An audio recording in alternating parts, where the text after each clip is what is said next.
జై శ్రీకృష్ణ. మహర్షి శౌనకాదిమునులకు ఆదిదేవుడైన గణపయ్య పుట్టుక గురించి ఇలా చెప్పు. గజముఖుడైన అసురుడు తన తపస్సుచే శివుని మెప్పించి వరములను కోరినాడు.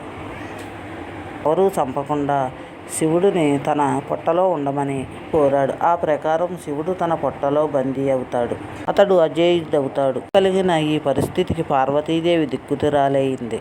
శంకరుడు లేని జగత్తు ఎందుకని తన భర్తను విడిపించే ఉపాయమును చెప్పాల్సిందిగా విష్ణును కోరింది. అయితే విష్ణువు గంగిరెద్దు వేషంలో గజముఖాసురుని మెప్పించాడు. గజముఖాసురుడు ఆనందంతో ఏమి కావాలో కోరుకోమన్నాడు.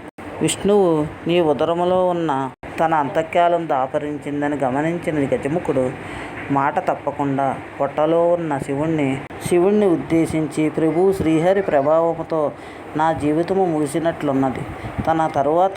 తన తర్వాత శిరస్సు త్రిలోక పూజితం కావాలని కోరాడు. నా చర్మము నిరంతరము నీవు ధరించినట్లు అనుగ్రహించు. ఆ పైన నందీశ్వరుడు గజముఖుడి ఉదరమును చీల్చి శివునికి విముక్తి కలిగించాడు. శివుడు గజముఖుని చర్మము తీసుకుని కైలాసానికి వెళ్ళాడు.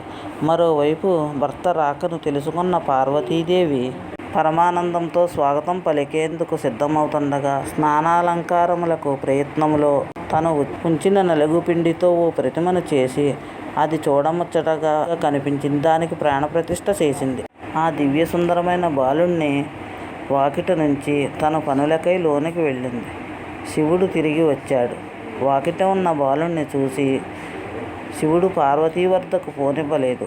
అంతే శివుడు కోపంతో ఆ బాలుణ్ణి శిరస్త్యాగం చేసి లోనికి జరిగినదంతా విని పార్వతి విలపించింది. శివుడు చింతించి వెంటనే తన వద్దనున్న గజముఖాసురుని శిరస్సును ఆ బాలునికి మొండెమునకు అతికించాడు. అలా గజముఖుడికి త్రిలోక పూజలను కల్పించాడు. గణేశుడు శివపార్వతుల ముద్దుబిడ్డ విగతజీవుడైన గజముఖాసురుడు మూషిక రూపమున వినాయకుడి వాహనమైనాడు. అలా గజముఖుడు త్రిలోక పూజడు కాగా విఘ్నేశ్వరుడు ఆదిదేవుడైనాడు.